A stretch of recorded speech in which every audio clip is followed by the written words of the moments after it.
Um espaço que contribui para a conscientização da importância das origens indígenas. Esse é o Museu do Índio de Manaus e hoje o Galeria é daqui.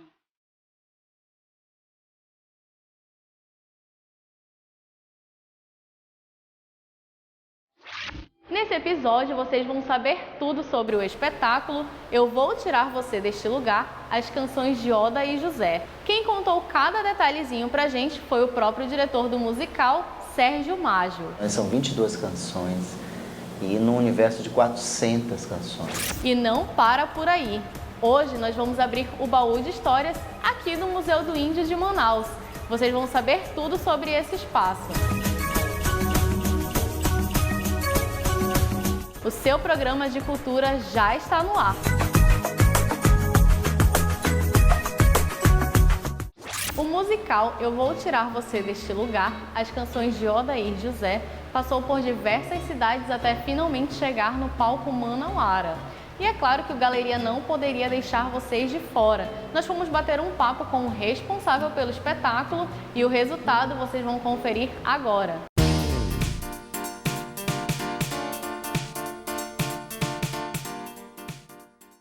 Para falar sobre o espetáculo, o Galeria está recebendo ninguém menos que o diretor e roteirista do musical, Sérgio Mágio. Sérgio, é um prazer imenso a gente estar te recebendo para saber mais detalhes sobre essa apresentação. Eu que agradeço, Raíssa. Para mim tem sido assim, uma emoção estar nessa cidade e a forma acolhedora como as pessoas recebem a gente. Ai, que maravilha. Sérgio, eu queria começar pedindo para você contar pra gente o que é esse espetáculo, que tem também as canções aí do repertório do Odair José. Olha, o espetáculo é uma grande homenagem ao Odair José, que é um dos maiores cantores desse país, romântico, que nos anos 70 vendeu mais de 10 milhões de discos.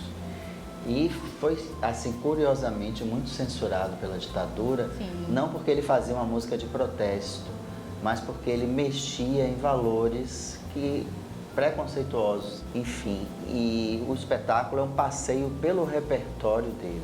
Não é biográfico, mas as canções do Odair são histórias que ele viveu. As canções são um destaque do espetáculo. Destaque, as canções são 22 canções. E num universo de 400 canções. Sérgio, a apresentação começa lá em 1920 e aí depois dá um salto no tempo. Como é que isso é passado para o público? Olha, o público inicialmente tem acesso a um crime que aconteceu, esse crime foi real. Em 1923, uma grande cortesã de São Paulo, a Neném Romano, ela foi assassinada por um jovem de classe alta porque ele queria tirar ela daquele lugar. Ele queria que ela casasse com ele, só que ela não queria. Ela queria viver a vida que tinha escolhido. Ele não admite essa escolha dela e enfim, acaba essa tragédia, ele a mata. E aí, a partir dessa história, a gente criou um salto no tempo, onde uma garota que era criada por ela herda as joias e em 1970, ela está nesse universo que é já impactada pela ditadura militar, convivendo com um amigo da época dela, cujo filho ele quer ser cantor de rock and roll. Então, a partir daí, começam todos os enlaces. São características, então, dos tempos que vão marcando a mudança. Né? O contexto histórico é importante na transição da dramaturgia. Sérgio, apesar de ser um musical, há também um diálogo entre os atores. Como é que você fez para trabalhar para essas duas linguagens se casarem e não ficarem uma coisa meio confusa? Esse é um desafio da dramaturgia, né? Você tem que fazer com que as canções elas não estranhem quando elas apareçam. Então, você fazer com que os diálogos eles interajam com as canções. Sim. Sem que aquilo soe estranho. Então, de repente, uma pessoa está, sei lá, arrumando, tem uma cena que a empregada doméstica está arrumando o armário e aí ela começa a cantar quando vê as roupas. Isso tem que soar natural. Sérgio, para montar o repertório do musical, você analisou todo o repertório do Odair José também, né? Quanto tempo você levou nesse processo? Eu levei 2 meses. Cheguei a um núcleo e aí, junto com o roteiro, enviei para o Odair José. E o Odair José compartilhou Ele apresentou algumas canções que ele gostaria, tirou outras, assim, tudo num consenso. Sim. E funcionando de forma que o espetáculo, as canções não estranhassem a história. Aqui em Manaus não são produzidos tantos musicais, a gente recebe muitos musicais de fora que são apresentados no Teatro Amazonas. Eu queria que você falasse um pouco sobre a diferença dos musicais para as óperas, que é o que a gente comumente acompanha aqui no teatro. Aqui é a terra das óperas, Sim. né? Internacionalmente falando, né? Manaus está ligada à ópera.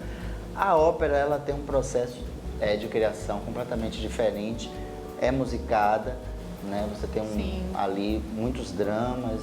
Tem uma narrativa. Tem uma narrativa muito clara, mas tudo é cantado e no tom operístico, né? Então é um outro fazer, mas tem proximidades. Mas agora a gente precisa falar do elenco, é claro, né? Sim. Quantos atores compõem o elenco do musical? São 8 atores, né? A maioria escolhido por audição. Nós fizemos uma audição em Brasília e temos gente de Goiânia, de São Paulo. Temos a nossa grande estrela, que é a Vatuzzi. Vatuzzi, que é um orgulho nacional. Nos anos 70, ela fez um movimento que é histórico, né? Ela ocupou o palco do Moulin Rouge, primeira cantora vedete negra brasileira. Sérgio, o espetáculo ele participa de um projeto itinerante da Petrobras. Vocês já passaram por diversas cidades, né? Sim, a gente está encerrando essa itinerância aqui em Manaus. E é uma itinerância que é uma vivência. Então eu chego aqui uma semana, né? Eu cheguei aqui na segunda, Sim. O espetáculo se apresentou no sábado. E nós fomos para escolas, falar sobre teatro, falar sobre o espetáculo, convidar esses alunos para assistirem espetáculos.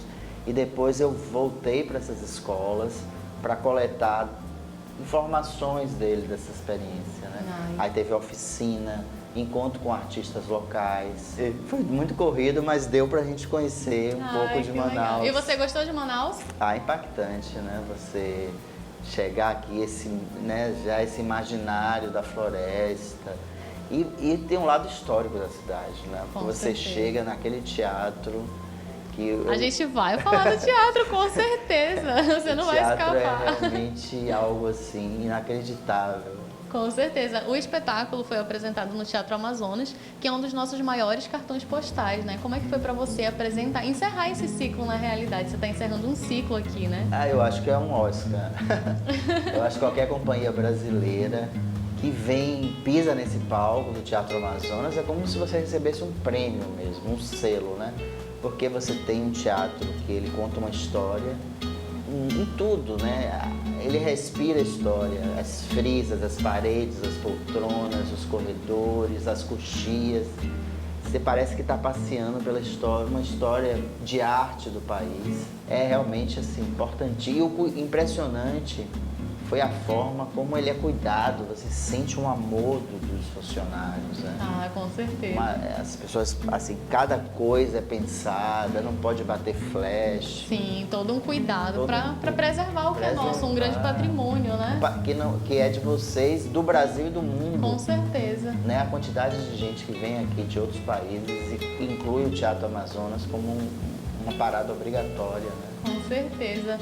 Sérgio, eu queria te agradecer pela tua participação aqui no Galeria. Foi um prazer imenso te receber para saber mais detalhes pela tua percepção do espetáculo. Obrigado, eu agradeço a oportunidade e espero voltar aqui com outros espetáculos. Sem dúvida. Agora vocês aí de casa vão acompanhar um trecho do que foi o espetáculo Eu Vou Tirar Você Deste Lugar, canção de Odair José. Chega na tristeza, deu fora na saudade, aproveita a vida.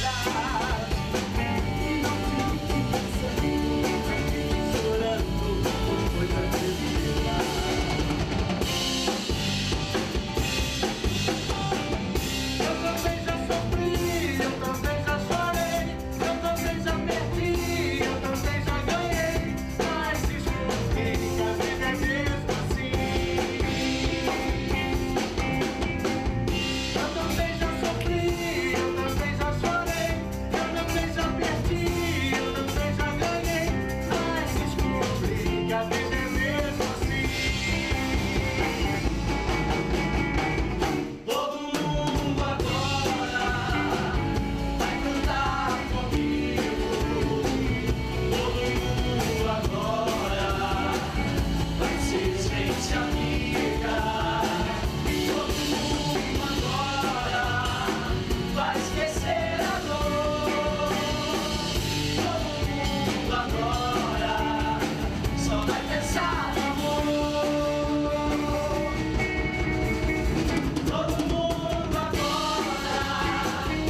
Ai, gente, que espetáculo lindo! É um prazer para a gente receber essas apresentações aqui em Manaus, não é? Agora o Galeria vai para o intervalo e no próximo bloco nós vamos conhecer a história do Museu do Índio de Manaus. A gente volta em 1 minuto.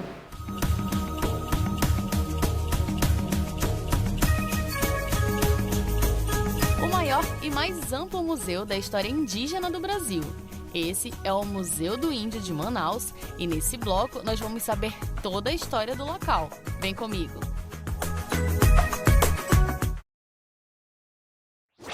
Hoje nós estamos aqui com a irmã Madalena, que é uma das responsáveis pelo espaço e ela quem vai contar a história do Museu do Índio pra gente. Mas antes, eu queria dizer que eu estou muito feliz em poder gravar sobre a história desse local. Eu sempre tive muita curiosidade de vir aqui e registrar para o pessoal de casa toda a história do Museu do Índio. Bem-vindo ao Galeria. E eu expresso meu agradecimento por essa oportunidade, porque também para nós é um desejo de colocá-lo cada vez mais em público. E esta oportunidade, então, é uma graça dada nesse mês, que é o mês das missões, que é o mês de Santa Terezinha, que é a nossa padroeira. Isso nos favorece bastante. Muito obrigada ao programa.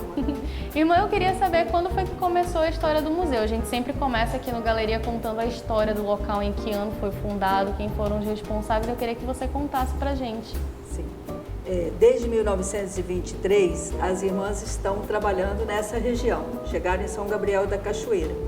Em 1952, com a superiora chamada Madalena Mazzoni, ela que teve, juntamente com toda a comunidade inspetorial, a ideia de preservar a cultura do Alto Rio Negro, que é onde nós trabalhamos diretamente com os povos de lá, preservar a cultura indígena, pensando em construir um museu.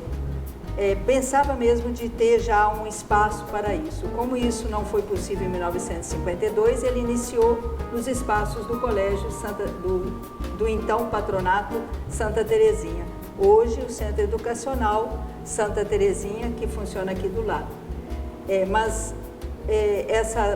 Essa transferência foi dificultada pelos poucos recursos financeiros. Sim, claro. Aí, posteriormente, se conseguiu fazer essa construção, né, apropriada especificamente para o museu. Mas agora eu queria que a senhora falasse com relação à manutenção do prédio. Já funciona o museu aqui nesse espaço há algum tempo e a gente sabe que esses espaços precisam de uma manutenção mais cautelosa com relação aos artefatos que estão disponíveis, com relação ao próprio prédio, né? Isso. O cuidado cotidiano de manutenção, da limpeza, da arrumação dos objetos, de poder deixar esses objetos com um rosto atraente, é dos nossos funcionários, que hoje temos apenas 3, mas que eles cuidam como gente da casa, como objetos deles, e por isso vocês os encontram assim tão bem cuidados. Quanto à manutenção do prédio e de toda a situação, é da responsabilidade da nossa administração. A gente sabe que a cultura indígena está muito presente na nossa realidade, faz parte da cultura manauara, inclusive, né? O museu foi criado com esse objetivo de nos aproximar da cultura indígena, de manter viva essa cultura? Sim, esse foi o principal objetivo, porque os povos indígenas, na sua realidade tão distante, porque nós estamos distantes, né, com os povos a mais de 1.400 quilômetros daqui. E com tanta dificuldade de acesso, para se conhecer só indo lá. Então, pensamos que, através de um olhar contemplativo de um objeto, o coração com o coração indígena daquela etnia possa se encontrar. Pelo menos numa atitude de respeito, de admiração, de curiosidade e de vontade de chegar até lá no alto, quem sabe. E as pessoas têm o hábito de associar a paróquia com o museu. Tem realmente uma ligação entre os dois? A paróquia propriamente dita não, porque paróquia é uma realidade da igreja que congrega para a prática religiosa da Igreja Católica. Nós estamos ligados, sem dúvida, porque somos irmãs da Igreja Católica, somos filhas de Maria Auxiliadora, pertencemos à congregação salesiana, que é um conhecimento, e aqui a nossa paróquia é salesiana. Mas o museu em si não há nenhuma ligação, nem de administração, nem financeira. Temos uma ligação histórica, porque Sim. nas missões trabalhamos juntos, salesianos e salesianas, né? Igreja e nós, mas não que há uma ligação em linha de museu. Atualmente, o museu tem recebido uma boa manutenção, toda a equipe que trabalha aqui trabalha em conjunto, né? Essa equipe é composta por quantas pessoas e quem são elas? Da manutenção diária, nós temos uma missionária italiana que vem constantemente, né, já idosa, e passa horas aqui toda manhã, e 3 funcionários que são os responsáveis de toda a casa, no sentido da manutenção, da limpeza, da conservação dos objetos, da recepção e da apresentação das salas, né? Mas nós temos um quarto, José Neto, que está entrando no quadro do museu e já abrindo a casa com tanta novidade como aconteceu no dia 27 e continua acontecendo hoje. E a gente está agradecido porque ele é um jornalista e tem essa facilidade para a comunicação. Com certeza. Juntamente com você. Irmã, eu queria agradecê-la por ter participado nesse bloco do Galeria e esclarecido toda essa questão histórica e relacionada ao museu. Sim, muito obrigada a você pela oportunidade. Agora o Galeria vai para o intervalo, mas no próximo bloco a gente volta ainda aqui do museu para mostrar para vocês tudo que tem no acervo. Não sai daí.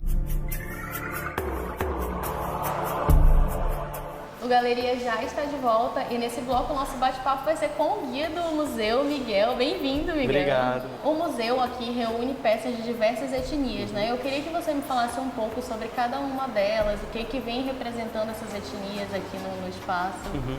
Então, a região de onde os objetos do museu vêm se chama Alto Rio Negro. Ele é a cabeça do cachorro, fronteira do Amazonas com a Colômbia e a Venezuela. É uma região que aglomera mais ou menos 21 etnias, 21 grupos étnicos, e aqui no museu a gente vai dar destaque para alguns deles. Os principais são os tucanos e os Yanomami, que são 2 etnias consideradas as mais numerosas, tanto em número e tanto quanto em influência cultural, porque são famosos, são conhecidos, são etnias que, vamos dizer, mantêm essa cultura viva ainda, né? Além deles, dessas 2 etnias, nós também trabalhamos com objetos dos Banil, Adessanos, Tarianos, Piratapuias, que são também etnias que vivem na fronteira com a Colômbia. As etnias da fronteira com a Colômbia, elas sofreram um processo de interferência cultural desde o tempo da colonização. Então, os objetos que nós temos aqui têm mais ou menos uns 90 anos. E é possível ver em alguns essa influência, né? Porque foi uma realidade que aconteceu com diversos povos indígenas do nosso país. Já os Yanomami, que foram descobertos, entre aspas, né, na década de 60 por aí, se mantêm mais apegados, mais tradicionais, vamos dizer assim, porque a interferência que houve neles foi muito pouca e, graças à antropologia e às ciências, né, uma mudança de mentalidade no ser humano em relação à preservação das culturas, os Yanomami se mantêm mais fiéis às suas tradições. Então, é muito bom. Miguel, eu já dei uma voltinha aqui pelo espaço e eu vi que tem uma divisão de salas que a gente vai mostrar para vocês daqui a pouquinho, mas tem um acervo bem rico, né? Quantas peças aproximadamente a gente encontra aqui no museu? Aqui no Museu do Índio nós temos mais ou menos 2.500 peças, dessas diversas culturas, assim, então uma riqueza, uma diversidade muito grande, muito grande. E eu queria que você me falasse um pouco também dessa divisão das salas. São 6 salas que a gente encontra aqui no espaço? Isso, são 6 salas temáticas, cada uma com um tema específico que tenta trazer, né, fazer com que o visitante ele possa adentrar nessa temática observando esses objetos.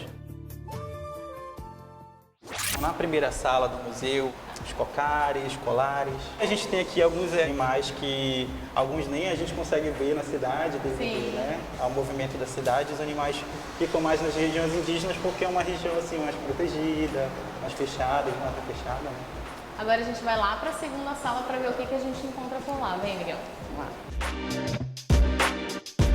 Miguel, eu notei que nessa segunda sala a gente tem alguns utensílios. É uma sala voltada para isso? Isso. Essa segunda sala tem como temática cerâmicas e vem trazer toda a riqueza e a beleza e a criatividade do ser humano em tirar algo da natureza e transformá-lo. Essas cerâmicas, como eu disse, têm mais ou menos uns 90 anos, então é de uma riqueza e uma impecabilidade notória. E além das cerâmicas, a gente vai ter também objetos que não tem muito a ver com esse tema, mas que trazem um pouco dessa riqueza também, né? E são os destaques aqui da sala, são os né? destaques da sala. Aqui, por exemplo, a gente tem o banco tucano, que é próprio dos tucanos, que para eles tem um sentido simbólico muito forte. porque tem a ver com a mitologia da criação deles, né? Então, para eles, para a cultura deles, no caso, ficou como um assento onde o líder, ou o pajé, no caso, contava para os demais da aldeia as histórias ancestrais, né? Olha só, é como o trono do rei. Isso, como se fosse um trono. Ai, que legal. Agora a gente vai aqui para esse outro. Esse aqui também é bem especial, porque era utilizado nas festas. Esse era o recipiente onde eles serviam caxiri, que é uma bebida feita com mandioca fermentada. E por fim, nós temos esse objeto. O que Isso, ele é considerado um dos mais queridos aqui do museu, pela sua funcionalidade e também porque ele já não é mais feito, né? É um objeto que caiu em desuso devido à interferência de outras culturas na cultura indígena, e ele era um tambor utilizado para comunicação. Alguns turistas brasileiros, eles apelidaram carinhosamente esse objeto de WhatsApp dos indígenas, porque ele tinha essa função, né? Eles tinham código sonoro com os quais eles se comunicavam com outras aldeias. Mas aí agora eu queria que você falasse um pouco pra gente o que a gente encontra na outra sala, na terceira sala aqui do museu. Na terceira sala, em conjunto com a cerâmica, a gente vai mostrar a riqueza, a diversidade dos trançados. A gente vai ter também objetos da cozinha típica indígena, que vai também simbolizar o ramo feminino, o lado feminino da sociedade indígena, e também vamos ter algumas armas de caça e pesca que simbolizam o universo masculino da sociedade indígena. Olha só, e na quarta sala, o que a gente encontra? Na quarta sala, que tem como tema usos e costumes, a gente vai ter objetos do dia a dia, do cotidiano. Vários tipos de redes para deitar, redes de pesca, objetos de que seria uma sala de estar. Vamos ter também objetos dos índios chavantes, que são lá do Mato Grosso, e um mural de fotos antigas da década de 80 dos Yanomami e dos Tucanos. E conta pra gente qual é a história da quinta sala. Então, a quinta sala, ela tem um sentido místico muito profundo, porque nela estão expostos objetos do cunho espiritual, objetos que o pajé costuma utilizar, máscaras fúnebres.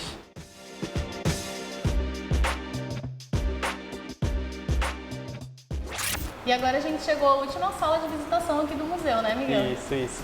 Essa sala tem como tema memórias, e ela vem trazer alguns dos utensílios que as irmãs utilizaram na época que chegaram, né, a trabalhar com os indígenas do Alto Rio Negro. Instrumentos usados nos cuidados que elas tinham com os indígenas, Isso, né? Porque no começo a necessidade era maior em relação à questão da medicina.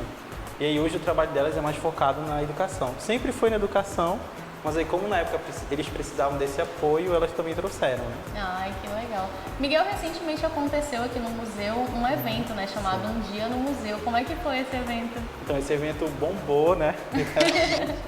Nós tivemos num dia só mais de 300 visitantes. Olha que fantástico. E aí o museu realmente abriu as portas, proporcionou oficinas, proporcionou momento de estética para os visitantes, uma exposição fotográfica com uma artista que vive numa comunidade, né, ribeirinha, que sente essa experiência da vivência amazônica muito forte. Então foi assim um dia espetacular. Oficinas, nossa, muito legal. Olha que legal, tiveram palestras também, né? Sim. Eu estive acompanhando aí de longe, mas acompanhei. Sim. E vocês estão com planos para outros eventos como esse? Sim, a proposta é que nesses meses, futuros meses, nós tenhamos mais propostas desse tipo, né? Que o museu vai abrir também as portas para a comunidade. E além de ser um ponto de visitação e de conhecimento da cultura indígena, também quer ser um centro cultural, né? Realmente fornecer para a comunidade. Só expandir, né? Isso, claro, é crescer, a tendência é crescer.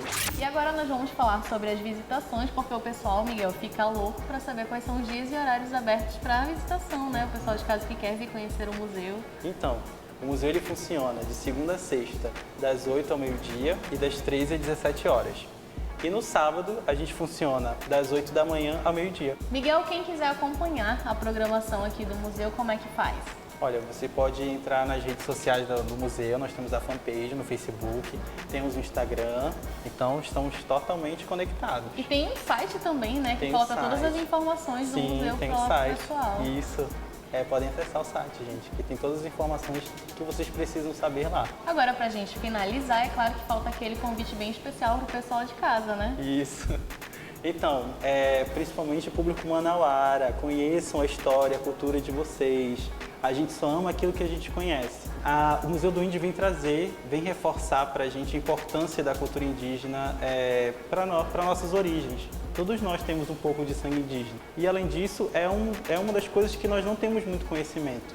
Então venham, reafirmem a sua identidade, abra sua consciência e veja que a cultura indígena tem muita riqueza a oferecer para você.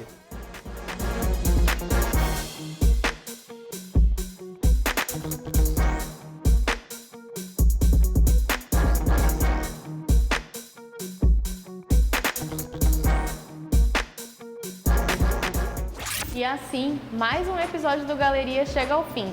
Mas se você quiser rever alguma matéria do programa, basta acessar a nossa playlist no youtube.com/amazonsat. Lá tem todos os episódios dessa temporada. Eu aguardo vocês na próxima semana. Tchau!